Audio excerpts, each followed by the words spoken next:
बच्चों, मैं लालिमा सिपाहा आज आपको पर्यायवाची शब्द समझाने जा रही हूँ। This could be us. So back to what I was saying.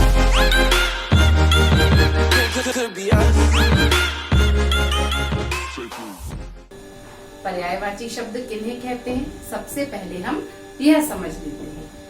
एक ही अर्थ को प्रकट करने वाले भिन्न शब्द, उन्हें हम समानार्थी या पर्यायवाची शब्द कहते हैं। अब मैं यहाँ पर आपको कुछ शब्द समझाऊंगी जो कि पर्यायवाची शब्द हैं। जैसे अमृत, अमृत का पर्यायवाची शब्द है सोम। सोम का अर्थ भी अमृत है, सुधा का अर्थ भी अमृत है और अमीय का अर्थ भी अमृत है। इसी प्रकार असुर शब्द, असुर शब्द को राक्षस भी हम कह सकते हैं, दानव भी कह सकते हैं और दैत्य भी कहा जा सकता है। अर्थात शब्द अलग अलग हैं, शब्द भिन्न भिन्न हैं, किंतु उनका अर्थ समान है। आकाश अर्थात नभ, गगन, अंबर, आसमान, ये सारे आकाश के पर्यायवाची हैं। यहाँ तो मैंने नभ, गगन, अंबर ही लिखा है, आसमान, आसमान भी अंबर का पर्यायवाची शब्द है। अर्थात अर्थ एक ही है लेकिन शब्द अनेक है। आंख, नेत्र, नयन, चक्षु, इन सभी को हम आंख इस किसी भी नाम से हम पुकार सकते हैं। ईश्वर अर्थात जो सर्वशक्तिमान है, सर्वत्र व्याप्त है, प्रभु, परमेश्वर, परमात्मा, भगवान, हर धर्म के लोग ईश्वर में विश्वास करते हैं, तो सब अपने अलग अलग नामों से ईश्वर को पुकारते हैं। यहाँ पर हम ईश्वर के पर्यायवाची शब्द देख रहे हैं। प्रभु, परमात्मा, भगवान, सभी ईश्वर के पर्यायवाची हैं। अगला शब्द हम लेते हैं अग्नि। अग्नि अर्थात आग। आग से तो सभी परिचित हैं, आग अर्थात अग्नि, और पावक भी अग्नि को कहा जाता है।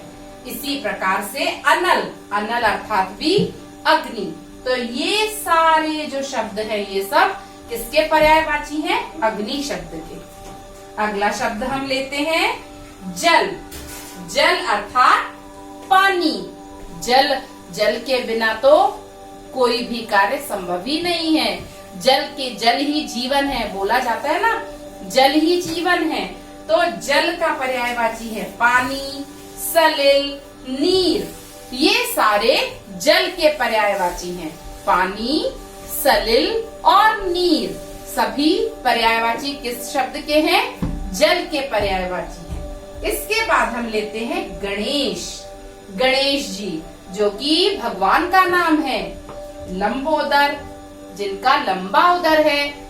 गजानन अर्थात भी गणेश जी, और विनायक, विनायक भी गणेश जी। इनके बहुत सारे नाम हैं, लंबोदर, गजानन, गणपति, गणेश, ढेर सारे नामों से पुकारा जाता है गणेश जी को।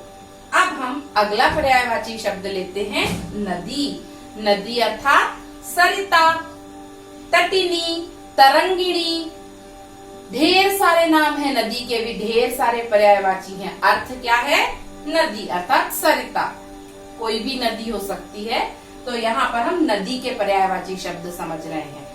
अगले हम देखते हैं अगला शब्द अश्व। अश्व अर्थात घोड़ा।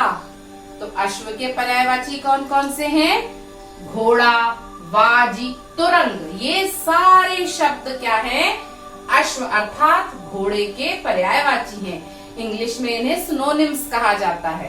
तो अब अगला शब्द हम लेते हैं तलवार, जो कि बच्चे तलवार से खेलना बहुत पसंद करते हैं। आप लोगों को भी तलवार से खेलना बहुत अच्छा लगता है। तो तलवार, खड्ग, कृपाण, असी, ये सारे तलवार के पर्यायवाची हैं। खड्ग, कृपाण, असी तलवार के पर्यायवाची शब्द हो गए। अब हम आगे आते हैं। अगला शब्द है पक्षी। आकाश में उड़ते हैं पक्षी, उन्हें हम विहग भी बोलते हैं, खग भी बोलते हैं, पखेरु के नाम से भी जानते हैं। तो पक्षी के अनेक पर्यायवाची हैं। कुछ पर्यायवाची हम यहाँ देख रहे हैं, विहग, खग, पखेरु अर्थात पक्षी।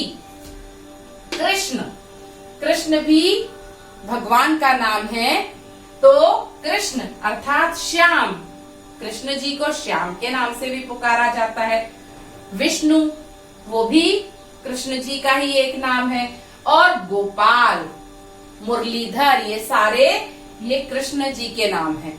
तो ये कृष्ण का पर्यायवाची पहला क्या हुआ? श्याम, विष्णु, गोपाल आदि आदि, बहुत सारे कोई भी नाम हो सकते हैं। अगला शब्द हम लेते हैं घर।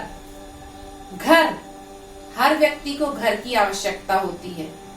घर के बिना तो कोई रहता ही नहीं है, सबके घर है।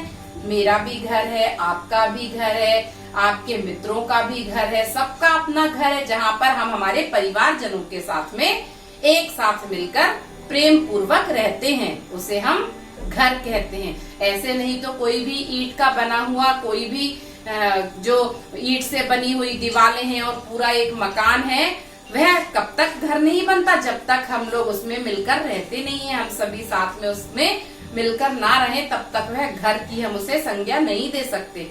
घर, घर के पर्यायवाची क्या है? गृह, निकेत और गेह, ये सारे किसके पर्यायवाची हैं? घर के।